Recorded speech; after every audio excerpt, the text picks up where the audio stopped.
through. The vote passes, but unfortunately, we are not on the council, so only one of these teams will be able to go forward. FlyQuest back on the blue, Team Liquid back on the red. One last game to determine who is North America's last hope and who is watching from the couch for the rest of Worlds 2024. The Nico and the Ziggs remain banned by FlyQuest, targeting APA, while the Renekton and Ivern are banned again by Team Liquid. Two things I'm very curious about here. If the priority on Enchanters continues for Busio, obviously with Lulu game 1, Senna game 2, and also if FlyQuest push more towards a late game comp like they had in game number 1, or if they're going to index more towards early like they did in game number 2, because even from behind in game number 2, they were competitive in a lot of those fights down 10K. You have to feel like, hey, if we just picked a little bit more scaling, played the game a little bit more slowly, we're kind of just outplaying Team Liquid in the 5v5s. Also, the dare of the top lane champions, I feel like was kind of broken in the last one, where Impact's Rumble was massive. Very good. FlyQuest keep on taking away the Cassante, really feeling like Impact, has the biggest, change on the game with that champion. But Impact flashing the Rumble there before he goes for the first pick for his team as well, kind of reminding him who the biggest gold lead in that game actually was. The most important pick probably in the last few series, had been the Nocturne for Umpty. This is a deviation. Of course, we saw him win out there versus Scam with it, but make a slight deviation here, which makes me think they are going to go the Yone or, some of these melee solo laners. Maybe just Rumble. That would be so crazy if they now waited this whole time to now throw down it. Yeah. But I definitely expect some melee solo laners to be able to proc the passive. I guess I was just surprised to see it locked in first, since your opponents have already shown their jungler. It's not like there's any contest on the Sejuani. There isn't, but I think that they want to look towards things that are going to be, additional counter picks. They're playing on red side, so I think they're going to take Rumble because they feel it could be a contested pick potentially and taken away after he performed that well. And then you can still look on 3 here to have an answer to a bot lane pick, or if they pick mid, then you can have a mid lane counter pick. It is going to be Galio Yone that they throw down. I'm expecting this is going to be Whippo playing at top. We saw Broken Blade bring it out and get a solo kill in this matchup at Worlds. Really popped off on it. And now the question is, what can you draft to really absorb the engage? This is the kind of comp that I feel like a Swain or something fits so well into when they hard commit to dive like this. Is he gonna? Kled! He locked it! So APA. Okay. APA started as a Kled main in mid. Is he actually throwing it down here? Elimination game of Worlds? That's locked, right? Yeah, That that's is locked, That's baby! So this is something that I even mentioned it last game. So when you look towards his solo queue, people always talked about, this guy's a Ziggs 1 trick, an ASOL 2 trick when he came in. You look at his solo queue, he is spamming Pantheon and he is spamming Kled. Those were the champions that he was really known for in solo queue. And this is a guy who actually finished at the top of Champions queue when that was going on in NA. He is a grinder, and he takes this moment to be able to bring it out. This is crazy. How many times have we talked up this story and it not come through? Always throwing it out there, talking about on podcasts, talking about it in game series, setting up for APA, and yet he chooses this moment here, elimination match, to actually go into a Yone Galio. See if he can do it versus, if he can fish for the Galio matchup, that's key. So the other thing here is that the Galio is very good counter to the Rumble, but very bad into a Kled.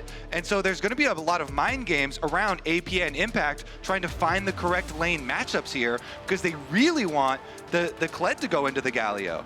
Yeah, I mean, this is going to be really, really interesting. This, if I am correct, and I'm pretty sure that I am, International plus LCS combined is only his second ever game of a Melee champion. His first one was this playoffs when he played Nasus. It was a win. So even though he plays a lot of these champions in solo queue, playing it in pro is a different beast. And this is only the second time in his LCS and international career that he'll have brought out a Melee champion. He has played them in Academy, but that is really throwing down in a high pressure moment here. And Kled, I have played a lot of this champion. This is just about as feast or famine as you get in League of Legends. You must slam the early game or you are going to be useless. And our lovely producers and stats people behind the scenes have just provided us with the information. This is the first Kled at Worlds since 2021. It has been 3 years since we've seen the champion. I also love the fact that they wait until FlyQuest finally sort of breaks this Aurora Yone truce that the teams had been practicing for the first couple of games in the series. They slam the Yone, and Team Liquid's response is this. And I mean, Kled is a very strong matchup into Yone in the early phases of the game. The question is, can you punish enough in that mid lane? It's not an extended long top lane where you can freeze the wave on him and look for all-ins. It's a lot more difficult. Can you get that massive edge that you'll need to not just have the Yone massively outscale you and dominate the 5v5? Or like I said before, does he even go into the mid lane? Because they could look for, lane swaps that are mid and top lane swaps. Yeah. It's definitely possible, not guaranteed or anything, but it also reveals why they invested in the first pick Sejuani. Because Kled is insane with Sejuani. They were baiting the Yone. Whether or not it's the right decision, they were baiting the Yone. All right, so we're talking about this Kled a lot. It's a huge pick, it's a big deal, but at the same time, I want to go back and answer a couple of questions that we had in our minds before we saw anything from the draft. Busio will be back on Engage here in this final game. He did play the Lulu, then the Senna. Now we're back on pretty much the Engage champ of the tournament in Rel. It's Masu on the Xayah to be able to peel for himself, while Skarner and Yone and the Galio are diving into the Team Liquid lines. Exactly. It can be very difficult, as Kled trying to get into the back lines here, especially against the Xayah, because if Galio gets super tanky, Galio's just going to sit there, and when you pop ulti, he's just going to walk forward with taunt up and absorb that with the damage reduction and be able to just stop that ulti from coming on through. It gets so hard for Kled to then get into that back line. If you get dismounted too early in a team fight, it is very difficult to be able to get that remount, especially against CC heavy teams. So it's going to be interesting to see how they play this out. Are they going to try to attack through side lanes, look to overload a side lane, and just look for lane ganks? Because that's something that Kled can be very successful with, just diving a tower. Jungler doesn't have to come in behind them. You just run straight at him with the Kled ult. We have seen FlyQuest versus Team Liquid 25 times this year. Give me 26. On the 26th time, we get a Kled. That is crazy. Like, I am actually blown away that he is putting their entire year on the line with the Kled. And this is something that is going to either look spectacular or fall flat on its face. I really feel there's almost no in-between for this champion. I've never seen Kled do okay in a game of League of Legends. Yeah, it is so risky, but it's such a fun champion to watch because it rewards aggressive play. You need to be putting yourself at risk by fighting to almost to the death where you're getting dismounts and getting remounts, and that's how you can create these big advantages in those 1v1s. And you can see here the first emote flash by APA this game, the FlyQuest logo at his opponents, letting them know, trying to get in the heads a little bit here. Let's see if anybody's going to give us anything special at level 1 to go along with the spiciness in the draft. It doesn't look like we're getting a whole lot, as FlyQuest are just keeping eyes on Team Liquid a little bit, throwing the ward down right by the Raptor pit. Again, I'm also very curious how the solo lane bouncing might go that you guys are already talking about a little bit, Kobe. Maybe I was reaching with that because he doesn't seem like he's moving at all. And I mean, it's definitely for the Yone. So if the Yone swapped, I think he would follow them, to your point, Kobe. But if the Yone is going to lane mid, I think it is going to be him just laning there. Okay. The problem is, Kled in these kind of melee matchups, if you play Kled into a lot of these kind of like evasive melee champions in top lane, you have this long extended lane where you can bounce the wave, it pulls out, and then you're kind of holding the wave, and you look for an all-in in this long extended lane. In mid lane, it's really hard to do that because it is such a short lane. So Quad's job is just to survive, to be getting experience, to get as much farm as you can. Even if you're down like 20 CS at 10 minutes, I don't think you care at all against the Kled, because this champion falls off a cliff after like level 5. Like, this champion does not scale. You're Yone. Exactly, and you are scaling to infinity. All right, we'll also keep our eyes on this top lane matchup. Isaac, you mentioned it back in draft. We got to see this from Broken Blade earlier on in the tournament. Got the solo kill super early, showed mastery over the champion. We'll see if Bwipo can show us a similar amount of flexing muscles here on it against this Rumble. The natural affinity that Galio has for dealing with mages, for dealing with magic damage champions. He should be set up in a good spot. And this is this difficult spot because the wave is in a perfect spot for Quad, where it's like APA cannot actually all in onto him, because from these spots you usually want to look for a dismount and remount with your W to be able to actually fight it out and create an advantage, but because it's too close to the tower, he can't actually do that. So he's just getting poked and prodded by Quad. He can't really go forward to actually get the remount, and now you're in an awkward spot because you don't have eyes on the Skarner, and you remount so slowly off these minions. They do know, at the very least, that the Skarner did clear up towards the top side because they have their Raptor ward. So he could hover down to the bottom, but using his dismounted form right now to outrange those Qs from Quad. And really, it's got to be the call on support roams. when you have melee volatile matchups, which basically all of Kled's matchups are very volatile, then you're always trying to keep track of the support rooms, and Busio is the first one to head on up here. Yeah, exactly. Busio comes up, and he just has to take his base. He realizes he's in such an awkward spot. It's a TP back with just that longsword and a pink ward. So APA already in a rough spot here early on, I feel like.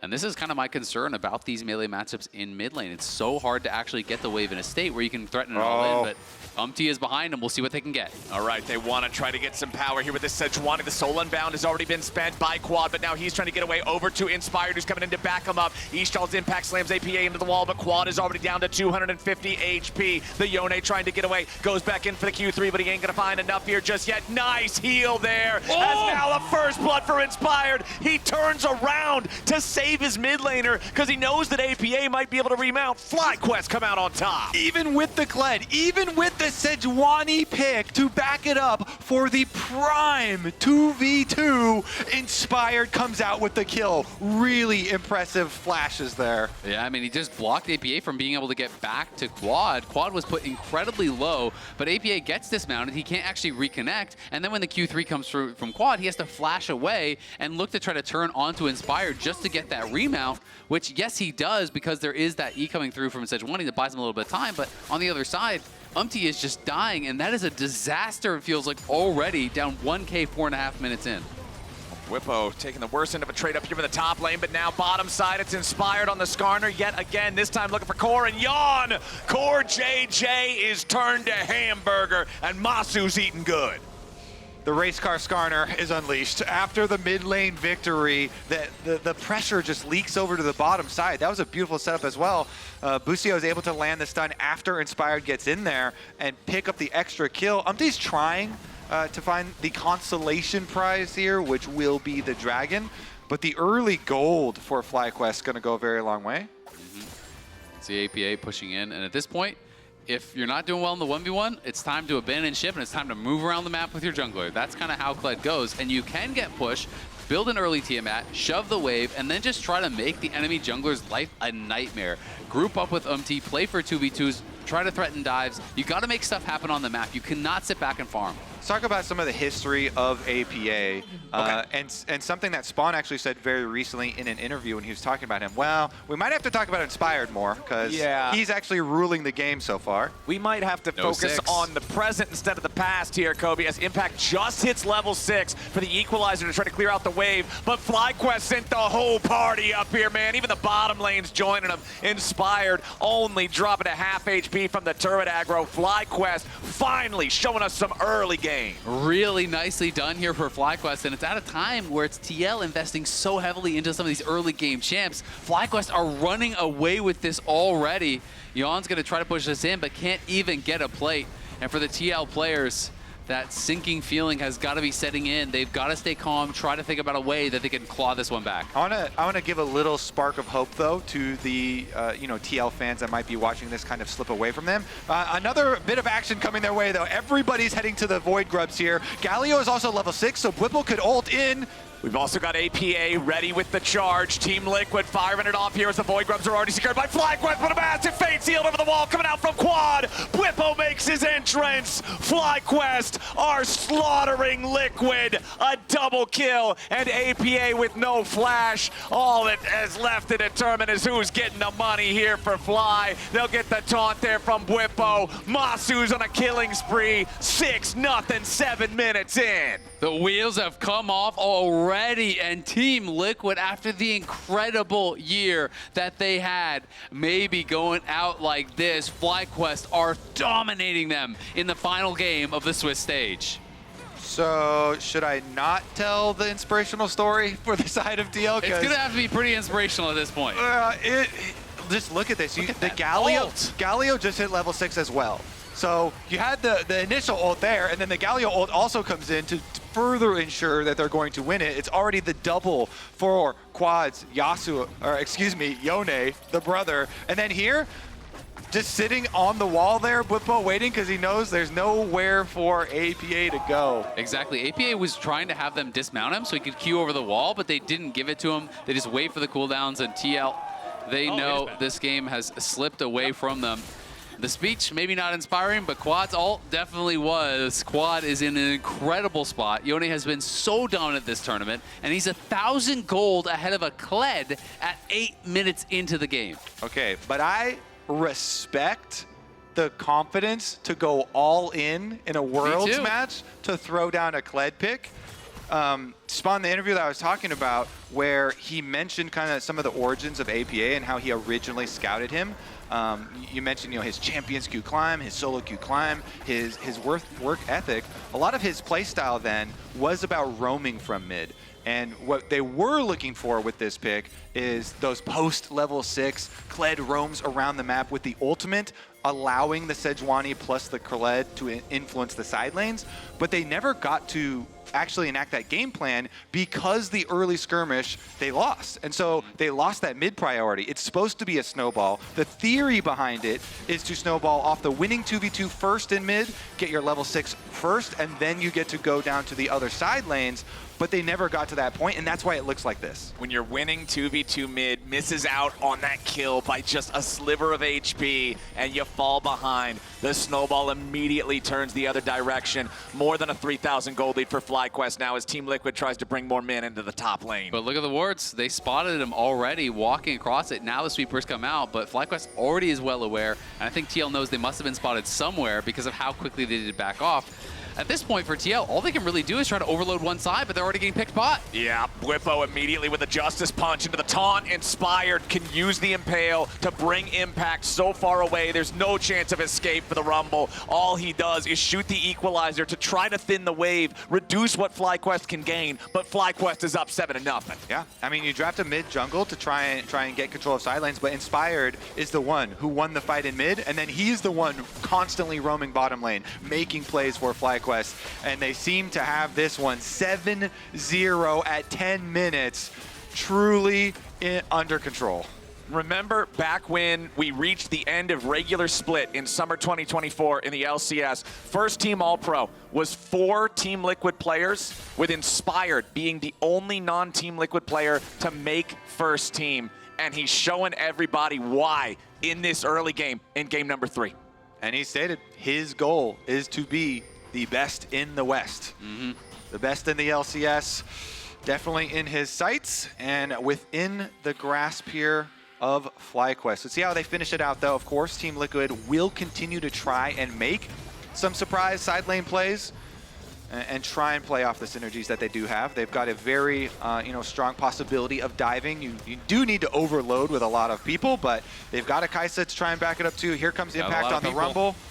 All right, Bwipo staring down the barrel of 4v1. Goes for the taunt, finds it onto APA, flashing back underneath the turret, goes for the Justice Punch again, trying to keep himself alive, but the lockup is too much. Team Liquid, 11 minutes into the game, find their first kill, but it's at great cost. The second set of grubs, along with the tier 1 turret, the first turret of the game in the top lane, going back to FlyQuest. Exactly, and it's solo gold for Masu up on that top side. He is ridiculously fed. He's 2,000 gold ahead when he's down farm over Yon. That is a monster Xayah that they're going to have to deal with, and they lose all the camps on top side, and they lose all of the grubs as well.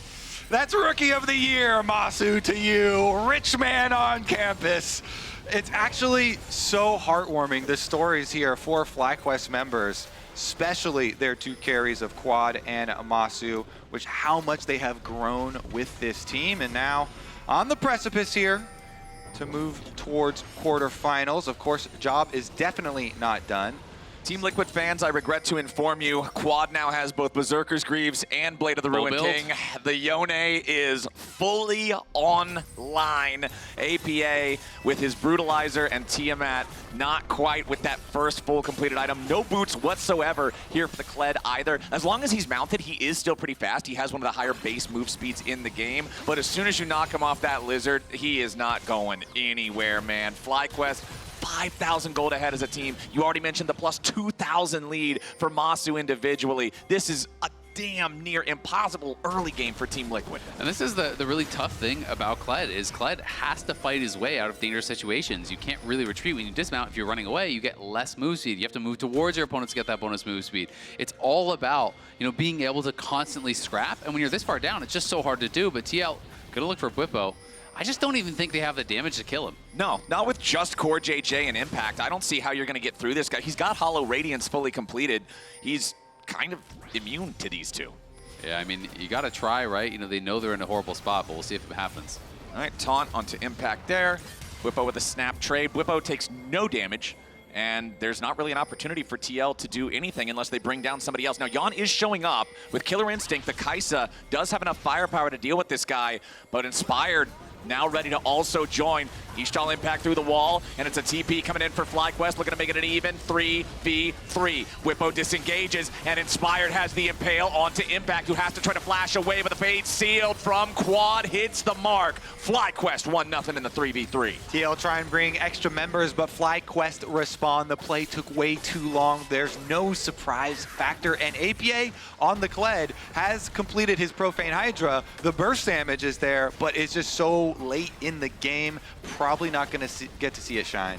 I mean, even though they didn't have a lot of vision on that bot side, they can just intuit where they are because they have all this vision on the top side to tell them, no one's up here farming the camps, no one's up here making a play. Well, guess where they could be? They're going to be looking for Whippo, and that's why they're down there to support. Quad now the target for Umpty and APA, who goes in with a teleport, but it's just so easy. Quad using the Soul Unbound to threaten Umpty, force him back, knowing that he can then snap back to his original position. He's got Inspired next to him. Quad gets out easy peasy. Yeah, nice stuff from Quad. He has really been on point, giving over the Yasuo into his hands, giving over the Skarner into Inspired's hands, and now kind of giving the map over, but got his Justice Punch off. Nice buffer there from Whippo as APA. This is what we were talking about, Azale. Trying to get away when you're dismounted is very difficult, but it looks like he might just succeed at it. Inspired without enough damage to finish off the kill here, and Busio and Whippo are a little bit too late to the battle to try to clean it up. Yeah, and the entire map is basically forfeit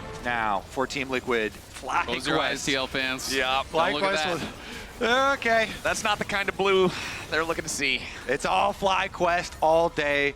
But as you said at the very beginning of this series, if you look at the progression of these teams, even though people going into LCS finals all predicted Team Liquid to win, it has been an uphill trajectory for FlyQuest. They have truly improved day in and day out ever since then, taking over in the finals, Winions in the base, but here truly at Worlds, you know, pushing Hanwha Life, LCK #1 seed to the very brink, definitely gives fans a lot of hope.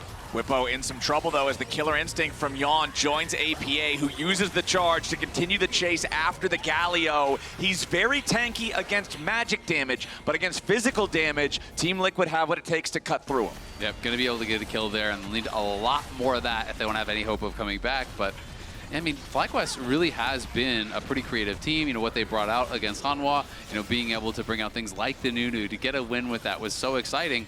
And even, you have to take into consideration the fact that they beat PSG, who took them down at MSI, right? This is, even again, showing that improvement that this team has been making, showing the growth that they have been chasing. And they have looked like the stronger team at Worlds. Still Masu's rookie year, and he is having an exceptional one. It's so crazy. Truly is. Plus, you know, kind of inspirational story for Quad as well, coming over here and finding so much success. When he replaced Jensen, people were freaking out, but truly has synergized with the rest of the team. Anyways, 2,000 goal lead for, you know, said carry that we talked about, Masu there. So FlyQuest with a very straightforward path in this game, and Team Liquid just continuing to look to overload a side lane and try and full send. Again, Rumble Ultimate can join from a very long distance away. Kaisa Ultimate can as well. And so the Kled just kind of has to lead the charge. It's what the champ is built to do. You just got to go head first into one member that you see and hope for the best. I mean, honestly, you know, 5v5ing as Kled is hard at the best of times. So I think, you know, when you are behind like this, all you can really do is just try to overload a side lane, keep using the ulti every time it's up, and look for a pick. You just have to rinse and repeat, hope that FlyQuest aren't there to defend on that side, and you can create a 2v1, a 3v1, something like that to keep going for it. But FlyQuest are pushing in, getting vision, covering their side lanes, and they're going to make it so difficult for TL to ever find those odd number fights that they would need. Well, right now, Umpty could be the target for FlyQuest, as they will just chase him away from the mid lane instead. The issue for FlyQuest right now is there's just nothing to really fight over. They've got 4,500 gold over their opponent's 5,500 gold. Actually, I miscounted out. I can't read, I guess. Yeah, that's an issue. I feel like there's a lot of issues. There's a lot of okay, all right. Continue on the list. You got me on that one, though. Okay, so yeah, you got 5,500 gold lead, but there's nothing that Team Liquid is willing to step out of their comfort area to try to contest right now. But here in about 2 minutes, we will have the next Drake. Here in a minute and a half, we have Baron. We'll see if FlyQuest can get Team Liquid to come try to answer their challenge. Yeah, and honestly, with how fed Masu is, the Baron would go down very, very quickly. So would be tough. I do think FlyQuest are going to play towards this Dragon, then potentially start looking over towards that Baron side, take over vision in the enemy jungle, really start to threaten those Baron takes, force TL to come in, look for picks. I don't think they're necessarily needing to actually start it up because their comp scales incredibly well, but they want to put that pressure on. Uh-oh. Oh man, Umpty caught in his own jungle as Busio and Inspired were ready and waiting, and Masu's got more than enough firepower to guarantee they get what they came for. Now with a man advantage for the next 25 seconds, FlyQuest will use that to knock down the tier 2 turret here in the mid lane. They were already gonna do it, but they might as well just use the Herald. They'll summon it up here, and this might be, hold on, can they do the secret? Okay, never mind. I heard that if you summon the Herald just right and drive it into a turret as the first one before it was exploding, sometimes you can get a double Herald charge. proc. Yeah, I was wondering if we would get to see that. I've never forbidden tech. Yeah, I've heard of the tech. I have never seen it. I thought maybe we would get to see it here at midnight, but not quite yet. The clock has to strike the hour. We need to chrono break this one once or twice. Make it all the way to midnight in what time zone here? Oh, true. It's midnight somewhere. Yeah, somewhere out there. Wherever it's midnight. Sorry, you guys. We didn't quite get the charge. But it is 9-2 for FlyQuest. It is a 7,000 gold lead right before we hit 20 minutes into the game. Ouch. This is so borderline impossible to come back from a disadvantage like this for TL. Even if you didn't have the Kled in the mid lane, even if you had super scaling, this is such a massive lead for Fly. Yeah, like you're saying, it's such an all-in comp from Team Liquid. You know, with the whole idea of winning early on the mid jungle duo and then trying to control side lanes, but trying to retake control of a game at this point is a very tall task. Let's see though. First step, of course, is getting the vision coverage, and they do at least clear out their red quadrant and try and get some coverage over Baron. Because your dream scenario in these situations is always, hey, maybe they burger flip. You know, maybe we can sneak someone in there and steal away a big objective bounty. You know, maybe, or someone is just getting too confident, they're out of position, and you snap a pick or something. I think we're going to need about 3 Danny at the Baron plays in a row for Team Liquid to come back.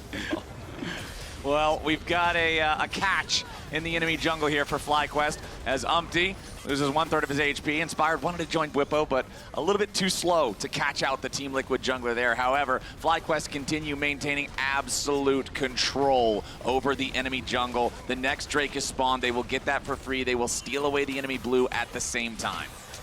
Yeah, because you're trying to look at the item breakpoints and say, oh, you know, maybe when you get Rage Blade on Kai'Sa, but by the time Yon gets his Rage Blade, you know, there's going to be already Infinity Edge, triple item spike for Masu on the Xayah, and so it just becomes so difficult. And no, you got out. You got out.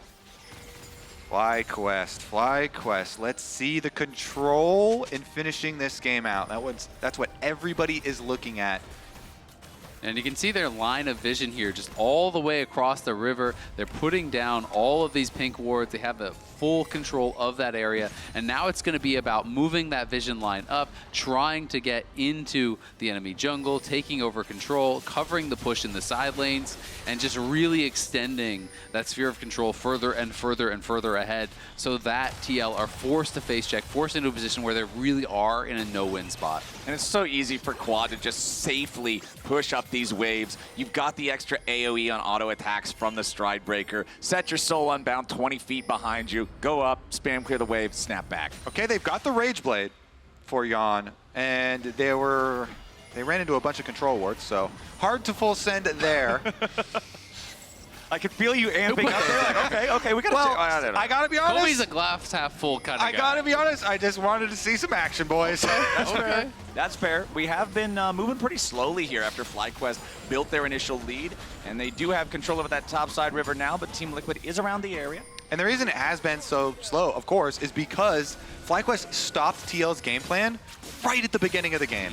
They kind of did the combo breaker at the very beginning. But here, APA in the side lane trying to make something happen. Yeah, he wants to go after Whippo. Whippo using the Justice Punch to trade back against him, and Whippo flashes out of the way of the charge so he doesn't get hit by that one. And now a taunt coming in, trying to dismount APA. Teleports will arrive, but it's Quad getting himself into the fight first. Jumps in for the killing spree. APA is already dead, and now Impact has found himself in a spot where he's likely to follow. Core JJ grabbed by the Impale as Inspired brings him back further away from safety. That's 2 kills for FlyQuest. Nicely done there by FlyQuest. Of course, APA, you gotta try something. You need to try to force these plays, but Whippo just pulls him down so far until he is overcommitted. The TP comes in, they easily burst him down, and they get Core JJ to boot.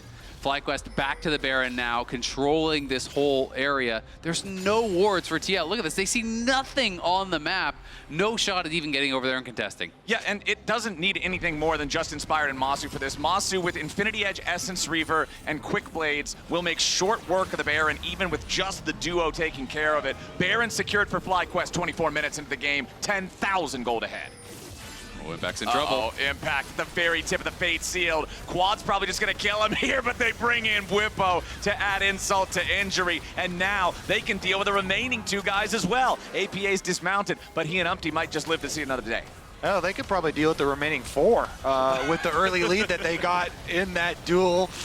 APA got chunked out, dismounted, and the rest of Team Liquid also recognize that, so they're not going to further push the issue. Here come FlyQuest with the Baron buff, moving up the mid lane, minion wave, as well as the bottom, about to crash it, and Inspired fishing. Yep, Inspired just barely not having the distance to get to the wall with the Ishtal impact, but FlyQuest fully Baroned up, fully grouped up, fully ready to punch their tickets to Paris and the quarter finals. They've got the minions, they've got the Void Grubbies. That mid lane tier 3 turret has already taken severe damage, and they're looking to put a similar amount here into the bot lane tier 3. It's already crushed. Whippo charging forward with the Justice Punch as Team Liquid can't do anything but look on as this first inhibitor will fall. Now FlyQuest with the wave marching up mid lane could try to go after that second tier 3, but instead gonna go ahead, recall, regroup, purchase, and get ready to continue their siege. There's still over a minute and a half left on your Baron power play. Teleporting out here quite early to keep this minion up and keep the pressure up here, because they still have Inspired in the jungle too, so looks like they don't want to waste any sort of time here.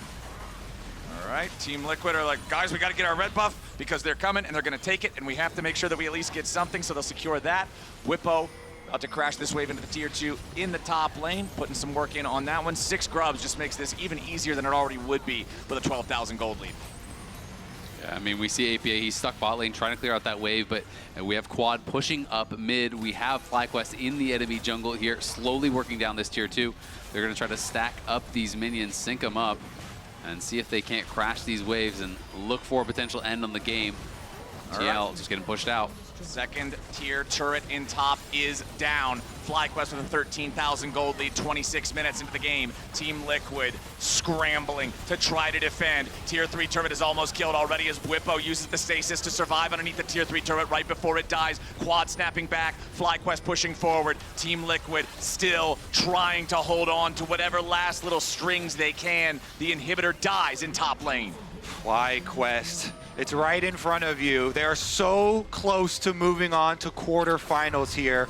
Would be a momentous success for this team. They just won the LCS, such a big moment for them, and now to be able to move on at Worlds here would be massive. The first time they've ever won the LCS as well, going up against Team Liquid, the team that had the longest streak of wins, getting 4 back-to-back-to-back-to-back. FlyQuest now stopping them from getting their second in a row after they won in spring. Would love to punch that ticket to quarterfinals here. The next Drake is spawned. They're just gonna go slow and steady as the Baron has expired. Only that mid lane still standing in terms of the inhibitors. Team Liquid have their work cut out for them, just dealing with the side lane pressure from the super minions. Yep, it's only a matter of time now. It feels like TL just haven't found any sort of a window to find a fight, and FlyQuest are happy to just dot the I's, cross the T's, make this slow and painful for TL. But they're going to have to choose their moment here, and really, those moments are running out. You can see that CoreJJ is looking for a very long flank here, and I think when he chooses to go, that is going to be the last shot for TL to try to find that miracle fight, to try to find something and keep their hopes alive. He's waiting for that minion wave to walk on in. Spotted now. CoreJJ could just walk right on top of that control ward, though, as the turret falls in the mid lane. Core is still so far away from the rest of the team, and Bwipo goes in for the engage. He finds the taunt onto 2. Team Liquid not in any danger here just yet, Here but we their go. base is utterly destroyed. Umpty on the front line. Masu taking a lot of damage, but he ain't gonna be killed just yet. Goes up into the Featherstorm, staying alive for now. Team Liquid wants to jump in and kill him, and they finally got the kill they needed. Impact taking the credit, but FlyQuest is so far ahead. Quad jumps back in with a Fate Sealed. APA remounts, but it ain't gonna matter. Umpty drops to 0. A double kill for Quad. There's no way for Team Liquid to try to survive. Only CoreJJ left standing. A triple kill for Quad and FlyQuest. They conquered their demons back in summer finals, and they banished them here today. They triumph over Team Liquid yet again, and they will earn their spot in the quarterfinals as the last hope for North America. Huge year for FlyQuest. First one in the LCS. Big win here as well. Moving to quarters, smiles all around, and the final game, they won it from the very beginning. Absolutely. It feels like a passing of the torch. TL had been the best team in the LCS for most of the year, but FlyQuest passed them at that final herder in the summer, are able to take them down at Worlds here as well. The battle between North America's top 2 teams has concluded. Desk, what do you got for us? Well, I think we're at a consensus that the better team won, and if you probably would have played a best of 5, perhaps they would have still come out on top, because when it comes to the development that FlyQuest has done ever since they took the torch from Team Liquid in that finals, you have to say it's been great here at Worlds. Yeah, I mean, FlyQuest and TL, again, they have both pushed each other to get into this position. And I think it's just right now, FlyQuest have a much better read on what they want to do in the current Worlds meta. And I, weirdly enough, just got hit by a wave of sadness. This feels to me like different than another final. Just the finality of Team Liquid going home, seeing, it felt like all the energy left their bodies after this series. And it just, I don't know, with someone who's watched these guys all year long, really just hits pretty hard. And I agree with you. FlyQuest absolutely deserves it. I'm really excited to see them in the quarterfinals, but it just goes to show how much time and effort these guys put into it, and how you can viscerally see the difference when they fall short of their goals. So hearts out to TL, the whole squad. They all sacrificed so much this year, but FlyQuest was the better team today. Yeah, it's also such an interesting discussion, right? Because you have a team, I'm not saying FlyQuest did not work on the fundamentals. Of course they did, otherwise